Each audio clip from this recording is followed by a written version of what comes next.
बेटी के नखरे। महक और मोहन के घर काफी सालों बाद एक बेटी होती है। वो उसे देखकर काफी खुश रहते। उस बच्ची की छोटी सी छोटी चीजों का ख्याल रखते।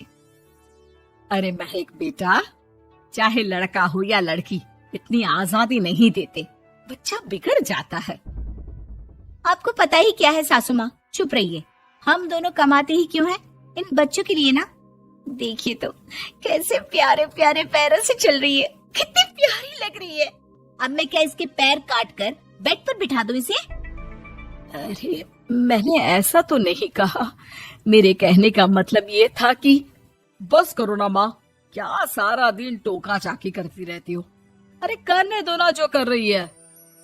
दोनों मियाँ बीवी अपने अपने काम में लग जाते हैं और सास मंदिर चली जाती है। लेकिन बेटी सौम्या घर में तेल का डिब्बा लेकर फैला देती है। घर को तो मैं पराठे की तरह सेक दूंगी। मैंने सारा तेल फैला दिया, अब मैं इसे सेक दूंगी। महक कमरे में आती है जहाँ सारे तरफ तेल ही तेल फैला हुआ होता है। अरे मोहन देखो तो, अपनी छोटी सी बच्ची की हरकत, पूरे घर में तेल फैला दिया। मोहन भी आकर हंसने लगता है। छोटी सी सौम्या को लगता ही नहीं कि उसने कोई गलत काम किया है। वो भी खुश हो जाती है। अब तो आए दिन वो कोई ना कोई नया नुकसान करती। कभी टूथपेस्ट गिरा देती तो कभी डिटर्जेंट। हालत ये थी कि घर का राशन किसी किसी महीने तो 2 बार भरना पड़ता। रोज ये कोई ना कोई नुकसान करके खड़ी होती है। अरे तो क्या हो गया माँ जी, बच्ची है, बच्चों वाले काम ही करेगी ना। आप बिना पता नहीं क्यों उसी के पीछे पड़ी होती हैं। धीरे धीरे सौम्या बड़ी होती है। एक दिन, माँ देखो दरवाजा खोलो, वो ऑनलाइन मैंने जीन्स मंगवाई थी, वो आई होगी। 3000 दे देना और पैकेट ले लेना। 3000? ऐसी कैसी जीन्स है बेटा, ये तो बहुत बड़ा अमाउंट है।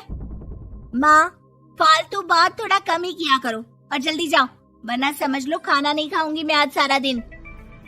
सास वहीं खड़ी सब देख रही थी, लेकिन अब तो उन्होंने भी बोलना छोड़ दिया था। अब तो आए दिन सौम्या के खर्चे बढ़ते ही जा रहे थे। कभी महंगी ड्रेस तो कभी दोस्तों के साथ पार्टी। पैसे दे दो तो ठीक, ना दो तो घर में कलेश। ये सब तुम्हारे ही कारण हुआ है। देख रही हो कैसी हरकतें हो रही है इसकी।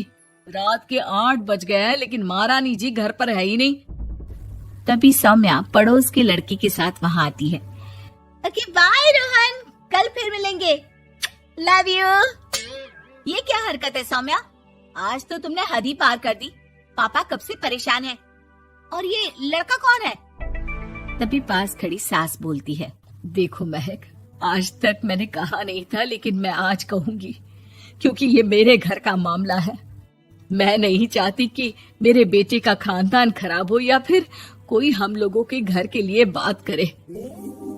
जाओ इसे ऊपर कमरे में छोड़ाओ, इससे कल बात करेंगे। मॉम देखो ना दादी क्या बोल रही है, चुप कराओ ना इनको, जैसे हमेशा करा देती हो। महक को अपनी गलती का एहसास हो रहा था। वो चुपचाप खड़ी होती है। मोहन बेटी को अच्छे से कमरे में सुलाकर माँ के पास आता है। देखो ये लड़का ठीक नहीं है, अब तुम लोग इसकी शादी करवा दो। ससुराल वाले अपने आप देख लेंगे। शादी के बाद जिम्मेदारी पड़ेगी तो सब ठीक हो जाएगा। शादी अभी तो 25 की है ये। तो क्या 50 तक बैठाओगी? नहीं नहीं, ठीक कह रही है माँ, इसके लिए जल्दी से कोई लड़का देखता हूँ। अगले रोज सौम्या खाने के टेबल पर, मैं आप लोगों को बता देती हूँ, मैं रोहन से प्यार करती हूँ और उसी से शादी करूंगी। रोहन? वही ना सक्सेना का लड़का, वो सक्सेना जो पिछले महीने ही जेल से छूट कर आया है। वो जेल नहीं, काम के सिलसिले में अमेरिका गए थे। अच्छा, सक्सेना अमेरिका गया था तो क्या पैसा वैसा कमा कर नहीं आया? ये देख रही है ब्लाउज, उसकी बीवी ने सिला था मेरा। पैसे की कमी का रोना रो रही थी, पति को कोस रही थी कि जुआ खेलते पुलिस ने पकड़ा और लगी लगाई नौकरी भी छूट गई। दादी कुछ भी मत बोलो, दादी को चुप कराओ ना। दादी जो बोल रही है ठीक बोल रही है। तेरे पापा ने तुझे देखने के लिए लड़के वालों को कल बुलाया है, समझी? अगली रोज लड़के वाले सौम्या को देखने आते हैं और उसकी शादी मयंक से हो जाती है। शादी के बाद सौम्या मायके आती है। वाह माँ, कितनी अच्छी शादी कराई है आप लोगों ने मेरी। लेकिन मुझे कुछ दिन और यहाँ रहना है। अरे बेटी, ये तेरा ही तो घर है, जितनी मर्जी रह। और क्या, दामाद जी कैसे हैं? अरे वो मयंक नहीं आया, कल शादी, आज तो अकेले, सब ठीक तो है ना? महक एक बार फिर सास पर चढ़ बैठती है। अब बस करिए ना माँ जी, अब तो ज्यादा ही हो रहा है। माना आपकी कुछ बातें मैंने नहीं मानी, लेकिन अब ये मेरी बेटी मायके आई है तो क्या उसका मतलब यही कि वो लड़कर आई है? हाँ पीना। सौम्या दादी की तरफ देखकर मुस्कुरा देती है, जैसे उन्हें चिढ़ा रही हो। दादी, मैं लड़कर नहीं बल्कि ये बता कर आई हूँ कि मुझे कुछ दिनों के लिए यहीं रहना है, माँ के पास। मेरा मन धीरे धीरे ही तो ससुराल में लगेगा। अब अगर आप बोलती है तो चली जाती हूँ मैं। अरे नहीं नहीं बेटी, ये मतलब नहीं था तेरे दादी के बोलने का। सौम्या कमरे में चली जाती है और अगले ही पल जींस टॉप पहनकर बाहर आती है। माँ, मैं ना अपनी सहेली के घर जा रही हूँ, आने में देर हो जाएगी, खाना मैं वहीं खा लूंगी। सौम्या सहेली के घर चली जाती है। अरे सौम्या ससुराल से आई है, कहीं दिखाई नहीं दे रही। वो सहेली के घर गई है, काफी दिनों बाद बच्ची का मन कर गया होगा। महक, रहने दे अब, इतना हल्के में ना ले।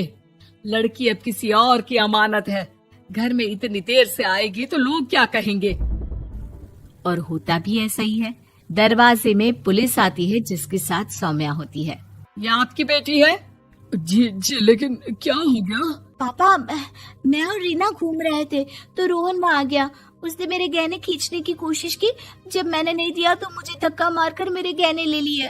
पापा, मुझे माफ कर दो, मुझे ना मयंक के पास जाना है।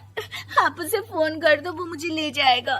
दादी, आप ठीक कहती थी, वो अच्छा लड़का नहीं है। कोई बात नहीं बेटा, मयंक का फोन आया था, उसे तेरी याद आ रही थी, लेकिन वो तुझे भी अपनी जिंदगी जीने से नहीं रोकना चाहता था। मैं उसे बोल दूंगी कि वो कल तुझे लेने आ जाए। अगले दिन, चलो सौम्या, मैंने आज रात की फिल्म की टिकट और 5 स्टार होटल में खाने के लिए टेबल बुक कर दी है। फिर क्या, सौम्या खुशी खुशी अपने ससुराल चली जाती है और महक को बड़ों के सीख की कीमत का पता चल जाता है।